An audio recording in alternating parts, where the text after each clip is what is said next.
तो देखिए, संचौली में मस्जिद में बने अवैध निर्माण को लेकर अब सियासत शुरू हो चुकी है। लोग सड़कों पर उतर आए हैं और इस अवैध निर्माण को ध्वस्त करने की मांग कर रहे हैं। लेकिन दूसरी तरफ आपको ये बता दें कि खुद कांग्रेस के ही मंत्री अब इस अवैध निर्माण को ध्वस्त करने की मांग कर रहे हैं। ये तीन तस्वीर आपको दिखा रहे हैं क्योंकि कल विधानसभा के अंदर भी अवैध निर्माण का मुद्दा उठा था और खुद कांग्रेस के मंत्री जो है इस मुद्दे को उठाते हुए नजर आए थे। लेकिन दूसरी तरफ आपको बता दें कि ओवैसी भी अब इस पूरे मामले को लेकर कूद पड़े हैं। तो विधानसभा में भी कांग्रेस के मंत्री ने अवैध निर्माण ध्वस्त करने की मांग कर दी, तो दूसरी तरफ मस्जिद का मामला देखकर ओवैसी भी इस विवाद में कूद पड़े हैं। ओवैसी ने अवैध निर्माण ध्वस्त करने की मांग करने वाले कांग्रेसी नेताओं को बीजेपी का एजेंट बता दिया है। कुल मिलाकर इस पूरे मामले को लेकर अब जबरदस्त तरीके से सियासत जो है देखने को मिल रही है। तीन तस्वीरें दिखा रहे हैं आपको जहां लोग जो हैं सड़कों पर उतर आए हैं, विरोध प्रदर्शन कर रहे हैं। अवैध निर्माण को लेकर ये नाराजगी देखने को मिल रही है और मांग ये की जा रही है कि जो अवैध निर्माण किया गया है उसे ध्वस्त किया जाए। और दूसरी तस्वीर आपको दिखा रहे हैं विधानसभा के अंदर खुद कांग्रेस के जो मंत्री हैं अनिरुद्ध, वो भी इस मुद्दे को उठाते हुए नजर आए। यानी कि अब कांग्रेस के अंदर ही इस पूरे मुद्दे को लेकर दो फाड़ नजर आ रही है। और तीसरी तस्वीर आपको दिखा रहे हैं जहां ओवैसी की तरफ से ट्वीट के जरिए कांग्रेस को घेरा गया है, कांग्रेस पर सवाल उठाए गए हैं और यह कहा गया है कि जो कांग्रेस के नेता इस पूरे मुद्दे को उठा रहे हैं यानी कि अवैध निर्माण को ध्वस्त करने की मांग कर रहे हैं, वो बीजेपी के एजेंट हैं। कुल मिलाकर इस पूरे मामले को लेकर अब जबरदस्त तरीके से घमासान हिमाचल प्रदेश में दिखाई दे रहा है और लोगों की नाराजगी भी देखने को मिल रही है।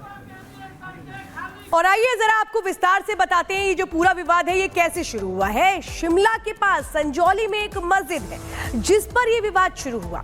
मस्जिद की इमारत में अवैध निर्माण हुआ है, ऐसे आरोप लगाए गए। ये कहा गया पहले पहली मंजिल बनाई गई, फिर दूसरी मंजिल बनाई गई। सिर्फ एक मंजिल को ही अनुमति थी बनाने की, लेकिन एक के बाद एक कई मंजिलें बना दी गई। उसके ऊपर अवैध रूप से 3 मंजिलों का निर्माण कर दिया गया। ये कहा गया कोरोना काल में भी रातों रात अवैध तरीके से काम जारी रहा। लोगों ने भी अवैध निर्माण का विरोध किया लेकिन किसी ने नहीं सुनी। प्रशासन पर ढूलमूल रवैया अपनाने का आरोप लगा, यानी कि प्रशासन ने कोई एक्शन नहीं लिया इसके खिलाफ। ये कहा गया अवैध निर्माण का मामला इसके बाद कोर्ट पहुंचा, कोर्ट में भी ये मामला चल रहा है और इस बीच जो बयान सामने आ रहे हैं उस पर राजनीति गर्माती हुई नजर आ रही है। ये कहा जा रहा है कि नियमों की अनदेखी की गई, लेकिन क्यों की गई है? अगली खबर के लिए रुक करेंगे पुनीता का।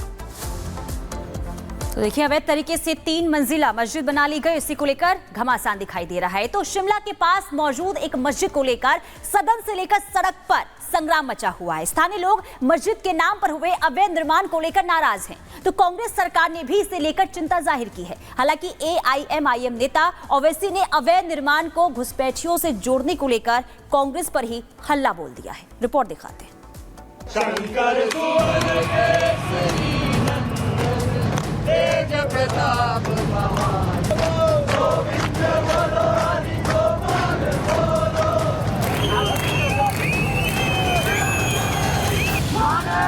हिमाचल प्रदेश में अवैध निर्माण को लेकर सियासत का पारा हाई है। शिमला के पास एक मस्जिद के अवैध हिस्सों को गिराने की मांग अब सड़क से होते हुए हिमाचल विधानसभा तक पहुंच गई है। अवैध निर्माण पर एक्शन की मांग अब खुद कांग्रेस की सरकार के मंत्री तक करने लगे हैं। सुक्खू मंत्रिमंडल के सदस्य अनिरुद्ध सिंह ने सार्वजनिक रूप से न केवल अवैध निर्माण को ध्वस्त करने की मांग की, बल्कि सूबे में रोहिंग्या बांग्लादेशियों के घुसपैठ का मामला तक उठा दिया।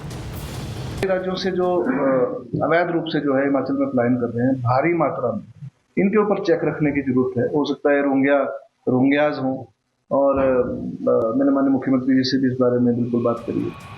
हिमाचल जैसे शांत राज्य में जहां सांप्रदायिकता और धर्म के नाम पर तुष्टीकरण का भी मुद्दा नहीं रहा, ऐसे राज्य में भी घुसपैठ और डेमोग्राफी चेंज होने की चर्चा होने लगी है।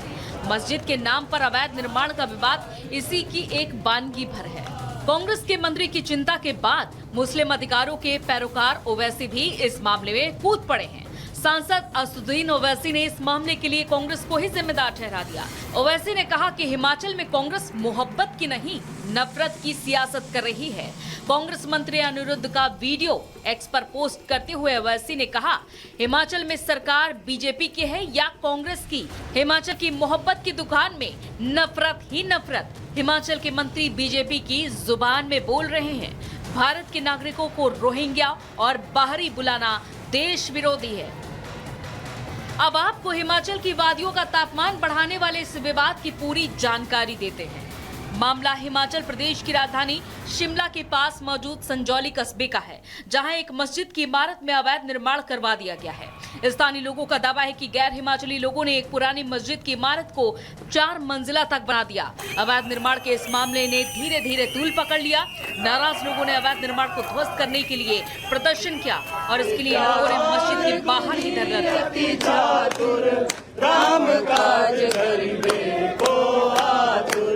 प्रभु चरित्र प्रताप महाजगवंदन। पुलिस ने प्रदर्शनकारियों को समझा बुझा कर धरना खत्म करवा दिया, लेकिन नाराज लोगों ने आगे भी आंदोलन जारी रहने की चेतावनी दी है। जनता के गुस्से की गूंज राज्य की विधानसभा तक पहुंच गई है। हालांकि कांग्रेस के नेता ही इस मामले में दो फाड़ होते दिखे। एक तरफ कांग्रेस के मंत्री सख्त कार्रवाई के पक्ष में हैं, दूसरी तरफ कांग्रेस विधायक इसे रफा दफा करने की कोशिश में दिखे। वहीं बीजेपी ने भी इस मामले में अपना रुख स्पष्ट कर दिया है। बीजेपी की मांग है कि अगर अवैध निर्माण हुआ तो उसे ध्वस्त करने में देरी ना की जाए। ये परिस्थिति हिमाचल प्रदेश में बिल्कुल भी जो है वो बर्दाश्त नहीं की जा सकती है कि अवैध तरीके से इस प्रकार से मस्जिद का निर्माण किया जाए और उसके बाद फिर झगड़ा भी किया जाए ऊपर से। और तो मुझे लगता है कि इस पर तुरंत तो कार्रवाई बनती है। अवैध बनी है कि नहीं बनी है वो तो अब कोर्ट में जब मैटर है, कोर्ट ने डिसाइड करना उस मैटर को। पार्षद के बोलने से या किसी आम आदमी के बोलने से या उसमें सिर्फ एक रिपोर्ट लिखी जाती है उनके बोलने से। जो उससे पहले भी पार्षद थे उन्होंने भी रिपोर्ट्स लिखाई है, उन्होंने रिपोर्ट लिखाई तो एफआईआर लॉन्च हुई और केस चल पड़ा है। आपको बता दें कि स्थानीय स्तर पर यह विवाद काफी दिनों से चल रहा था, लेकिन पिछले दिनों हुई मारपीट की कुछ घटनाओं ने इस विवाद को बड़ा बना दिया। शिमला में जहां सियासी बयानबाजी हो रही है, तो वहीं संजौली कस्बे के लोग भी इस मामले में पीछे हटने को तैयार नहीं दिख रहे हैं। Bureau report, Republic Bharat. तो आइए अब आपको बताते हैं हिमाचल सरकार की हालत कैसी है। सोचिए, खजाना खाली होता जा रहा है और पैसा जुटाने के लिए अब एक नायाब तरीका निकाला गया है। इसके लिए क्या कोशिशें हो रही हैं? भांग की खेती के जरिए पैसा जुटाने की कोशिशों में हिमाचल सरकार अपने कदम बढ़ाती नजर आ रही है और उसे ये नहीं पता कि इसका असर प्रदेश पर क्या होगा। देखिए रिपोर्ट।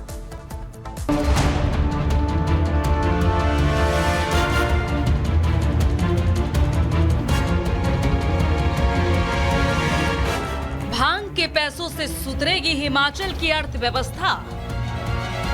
नशे का सामान बेचकर होगा मुफ्त की रेवड़ियों का इंतजाम।